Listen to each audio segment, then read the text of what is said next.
Jack Penguin, and welcome to another LEGO Star Wars review. So today we're going to be looking at set number 75034, Death Star Troopers. This set includes 100 pieces and originally retailed for $12.99 back in February of 2014. Obviously, I got this set back in the day when it released, and it does have the newly released stud guns right here. We finally got to the sets that include the stud guns and the stud shooters and all of that kind of fun stuff. So getting right into this, we do have the main packaging for February of 2014 with your Darth Vader right there in the corner reaching out at you looking very menacing. We also do get the LEGO and Star Wars Lego regular stuff off the side. It does conveniently tell you that there are new blasters within this particular set. And then of course we do get the main picture of the set, which is somewhat set on the Death Star, it looks like, since this is the Death Star Troopers. You can take a look at the very back. We do get the push tab to open up this particular set right there, since it is one of those small $12 box sizes. We get the LEGO Star Wars logo at the top, and then some of the play features for this particular set right there. We do move on to the very top, featuring some other information in various different languages and all that kind of stuff.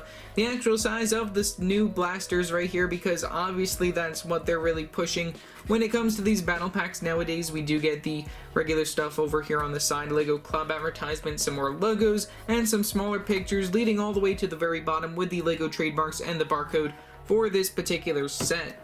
So yeah, that's pretty much all that I have to say for the box, so let's take a look at the instructions, minifigures, and final overall model. Taking a look at the instructions, we do get the main picture for the very front, pretty much mimics the front of the box. The very back features the Win Kid right here. You can flip right open to an advertisement for all of the sets that were available at this particular time period.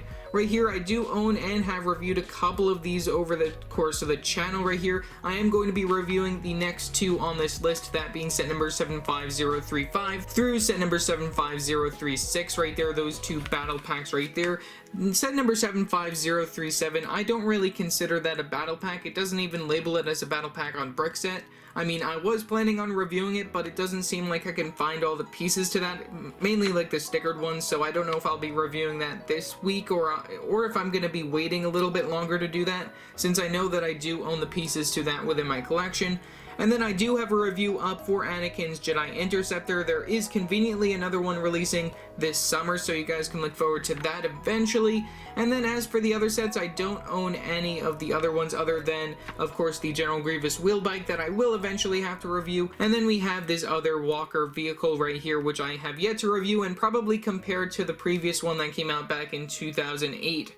Then we have our Minifigure Selection right here, which is a quick selection of all the characters that are included within the set, including the retail exclusive, which isn't shown over here, which is the one that includes the Blue Coon minifigure right there. And then conveniently also the other Clone Wars set is a retail exclusive, which I have already reviewed on the channel. Might as well link that in the description below, the Coruscant Police Gunship or whatever that's called. And then we have a quick advertisement for lego.com/Star Wars, our play features for this particular set, piece count for one page, and then the final overall model for this set. So quite a lot of advertisements and stuff in the very back of the instructions. So yeah, let's move on and take a look at our minifigures and final overall model.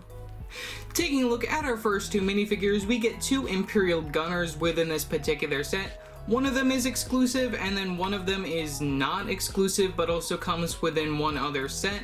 Taking a look at both of these characters side by side, they do get the same leg printing right there, leading up to the belt piece, up to the torso piece, and same black arms, black hands for the characters. They both include the same accessory, being the stud gun with the red stud that you can shoot out at your enemies.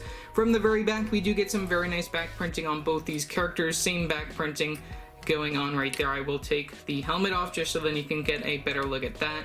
And then we do get the same helmet piece for both of these characters, which conveniently also have this more silver look to the Imperial logo compared to the plain white that we see later on, which I think it's very interesting to see that they have these inside this silver color within this battle pack, and then later on they do change it to just make it plain white. So that's a little bit less extra work that they're doing just to make it look even better. So I don't know why that changes. And then we do get the little bit of printing just for like that little control bit on the side.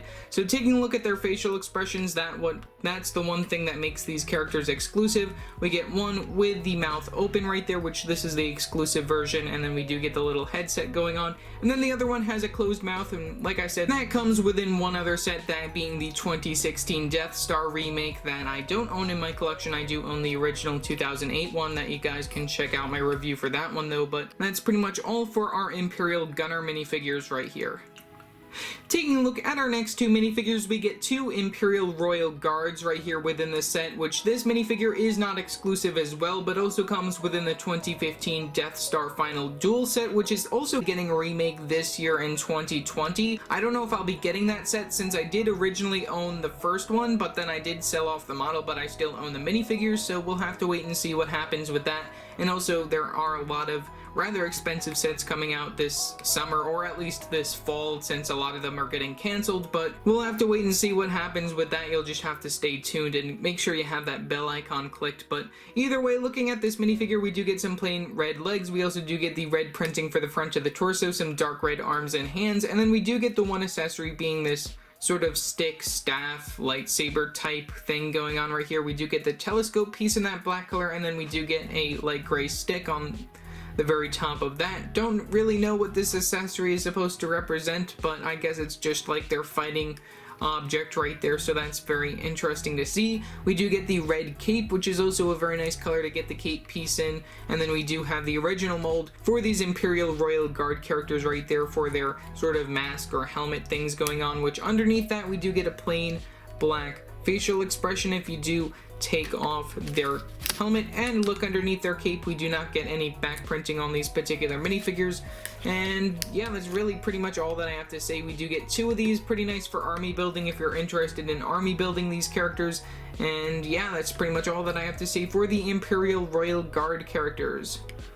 For the final overall model, we get this Death Star cannon right here, which we also just recently got a similar sort of build for a Death Star cannon within 2019 within the Force Friday wave. If you haven't seen my review of that, you guys can also check that out in the description below. The overall build for this isn't as big or bulky as the newer versions that we've seen of the Death Star cannon, but this is a pretty nice start just if you're interested in having like a sort of cannon build to go along with your Death Star Trooper type characters. If you so desire, you can place one of your Death Star gunners within the seat right next to the cannon, which is pretty much the object of this cannon. You have to have a Death Star gunner to shoot a Death Star cannon, and then we do have this little seat area, which is on one of those rotating spinny plates, so you can turn that around in a 360 direction if you so desire. Just removing the gun for the accessory, you can place your character within the seat. There is no control panel from the very front, so I have no idea how you're supposed to shoot this gun, though one thing that I think is very interesting is that we don't get any of those new rapid fire missile pieces, but we do get the old type of play feature of the flick fire missiles right here. So all you gotta do is go like this,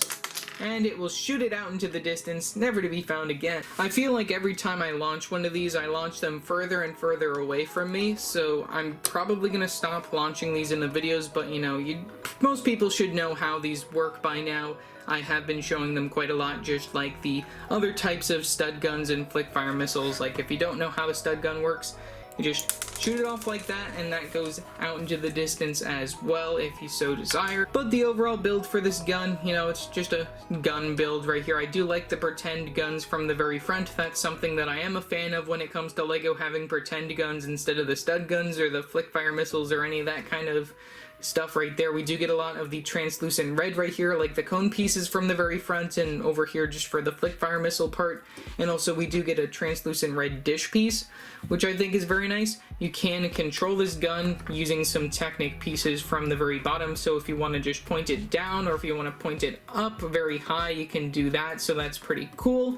And then, you know, just a lot of pretend guns. That's really like the one thing that I like. The one thing that I feel is missing from the set is a control panel for your character to actually use to man this gun to make it work.